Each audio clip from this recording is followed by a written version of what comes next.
No nonsense gin drinking. All gin, no nonsense. Hello gin lovers, welcome back. I'm Bobby Freeman, coming to you from my southeast London studio where there is no heating whatsoever, despite there being a very cold snap at the moment, so I am literally freezing my off. But I care not, because nothing will stop me bringing top quality or medium to good quality gin reviews to my viewers from around the world. And today, my friends, is no exception, for we have a rather special gin on the show for you, which goes by the name of Martin Miller's Westbourne. Now, my regular viewers of the show, or viewers that have been viewing right from the beginning, will remember that I featured the original Martin Miller's on the show way back when, God, ages ago, right near the beginning of the channel, and I liked it very, very much. It was by popular demand from my viewers, so and I always listen to my viewers and do exactly what they say within reason. And indeed, a few people have been asking for this special higher strength. How do I, oh my God, my voice is gone. You hear that? Is that better? There we go, we're back. What was I saying? I can't remember. Basically, yeah, we've got it sounds like it is a sort of a much stronger strength version of the original one, which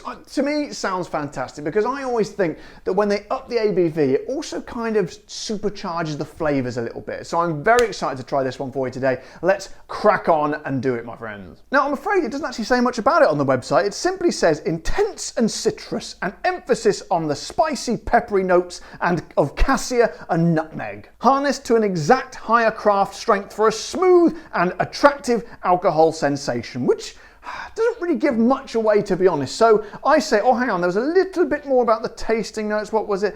Intense citrus peels integrated with juniper and a very smooth alcohol balance. Subtle sweetness from licorice enhances the citrus presence, and a long, fresh feeling on the finish, which is, again, kind of generic to me, but it is a core gin, so there's nothing kind of strange and no sort of oddity about it. So they're kind of just describing gin there, so which is essentially what I do on this show. So let's crack on and do exactly that. So then, this looks like a tricky little fellow to get into, and the question is, as always, am I going to be able to talk long enough and keep it interesting?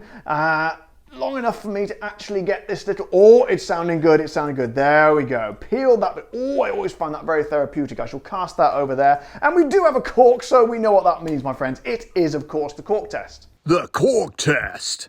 So here we go. Do we have a squeak? Now, I've got to be careful here, because that was actually foil, and if I do that too quickly, I shall lacerate my hand and it will become a violent video and I won't be able to run ads on it. So I'll go very, very carefully. Here we go. Not sure if you can hear that. It's more of a sort of a calming hum, very relaxing, very nice. Anyway, let's go for the full pull. Oh, I tell you what, that could be the best one we've had in a while. Very nice, excellent. We would expect no less, of course, from Martin Miller's, but anyway, we all know it's just a bit of fun.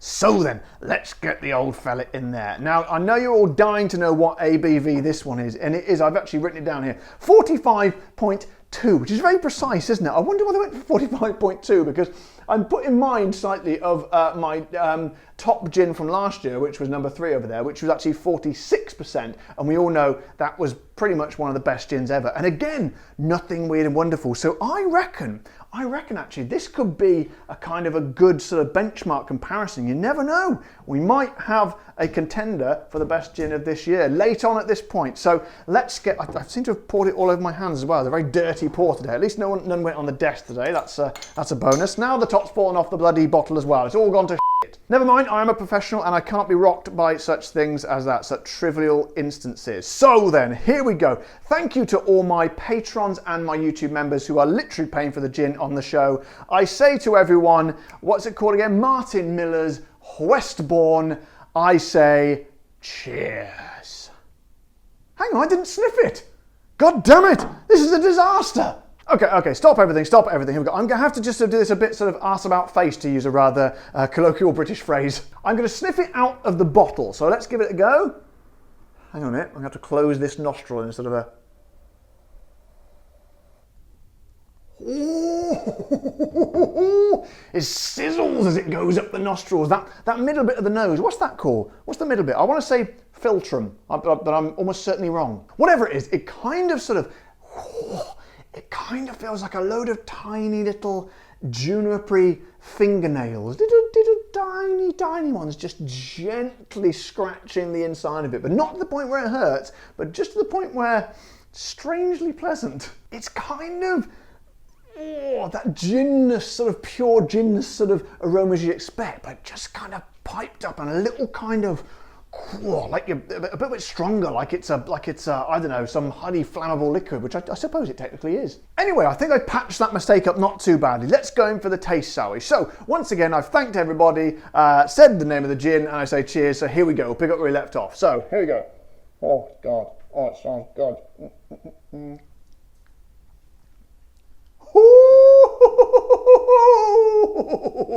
Ooh, I do like an overstrength gin. I haven't had one for a while, but this is, it just kind of, especially on a cold day like today when I've got no heating in the studio, it's got a warming kind of quality to it straight away. Let me just have a confirmation slurp. 1 second.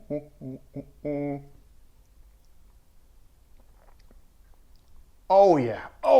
So imagine, like I say, it's always a bit tricky when you're doing these core gins which haven't got anything sort of strange and stand-outy, but the best way I can describe it is, imagine everything you like about gin, okay? All the ginness, the perfect balance of coriander, the juniper, the licorice root, and the orris and all that. Imagine all those. Now just balance them out absolutely perfectly, and then turn the dials up for each one to about sort of 10 clicks, depending on how many clicks you get on there, but quite a lot. That kind of puts you in the realms of what they've done here, including the sort of the intensity of the alcohol. Turn that up at least 20 clicks, and altogether it kind of just throbs with just gorgeous, deep sort of flavors. And what's weird is the juniper kind of sort of hits you just at the very end. It's like sort of a junipery sting in the tail. Just as you swallow it, you go swallow, that was like thump. It just hits you straight away, and it's just, oh, it's good. And it kind of sort of delivers them in a very sort of smooth way, but it feels heavy with the sort of ginness as well. There's a lot of, it tastes kind of, you can taste kind of expertise in there. There's a lot going on, but it's all just beautifully working with each other and quite kind of smooth the way it delivers it as well. It's just, I hope that makes sense. I think it kind of does. But if it doesn't, well, let me know and I'll contact you directly and we can look into it in more detail. So then, I'm a little bit apprehensive about this because this is going to be quite the animal to have neat. However, I know no fear on this show and I laugh in the face of danger. So let's, and again, I say that, but I am going to be rather careful around the tin edge so I don't lacerate the old lip. So here we go.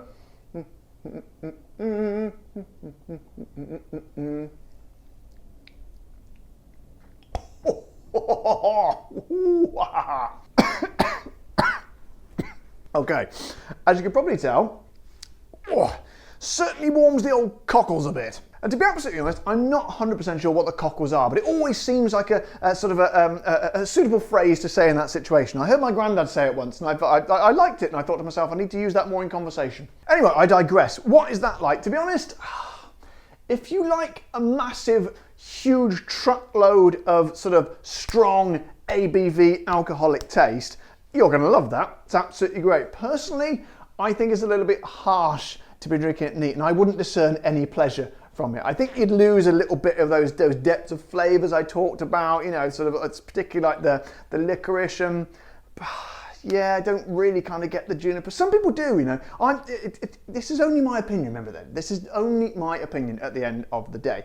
You know, lots of people describe and enjoy gins in many, many different ways, but I think that is 100% definitely better enjoyed with the tonic. However, my friends, as we know with the higher ABV ones, you're going to be paying a little bit more. So how much more is the question, I hear you ask? Well, this is the answer I hear me reply. And to be honest, it's pretty damn good. It's over here, this is going to cost you £33, or which is equivalent to $44 or 39 euros. And to give you an idea, it's about a third more expensive. So it was about £23 for the original Martin Millers. So it is a little bit more, but it's only just above my £30 bracket, which I like to pay for mainstream gins. And I think it's a pretty mainstream gin now. You see it in a lot of the shops and supermarkets. So to be honest, I think for that kind of strength of gin, with this sort of duty they have to pay on it, That's pretty damn good, and I am very, very happy to pay that for such a sort of a intense hit of gin goodness. So guys, to sum up today, it had quite a hard act to follow, but to be honest, it's kind of the same gin but boosted up a little bit more, so it was never really going to fail. If you take a great gin and sort of increase the ABV, I think you're always going to increase it. Some people might not like it tastes a little bit more harsh, but to me, it kind of just revs the flavours up a little bit more. And in comparison to this one, I'm trying to remember what it's like now, but I tell you what, it is not far off, and that is high praise indeed. As you know, that was my top gin of last year, so maybe we just might have a contender for this year's, which is coming up in a couple of months, a couple of weeks in fact, so stay tuned for that. Oh, I can't believe I said stay tuned, that's so old-fashioned in the 70s, isn't it? But you know what I mean, to stay sort of aware of my videos when they arrive, and you shall certainly find out. But anyway, no matter what happens, I say to Mr. Martin Miller, keep up the good work. So guys, thank you for watching my video today. I hope you found this interesting, informative, and indeed useful. If you have, as always, don't forget to subscribe to my channel, press the little like button on the video, and press the bell icon so you get notified when my new videos come out. And if you wanted to support the show, head over to the old Patreon page, or press the button below this video to join my YouTube members, or indeed, you could purchase some of my beautiful, authentic merchandise as seen over here on the right hand or your left of the screen.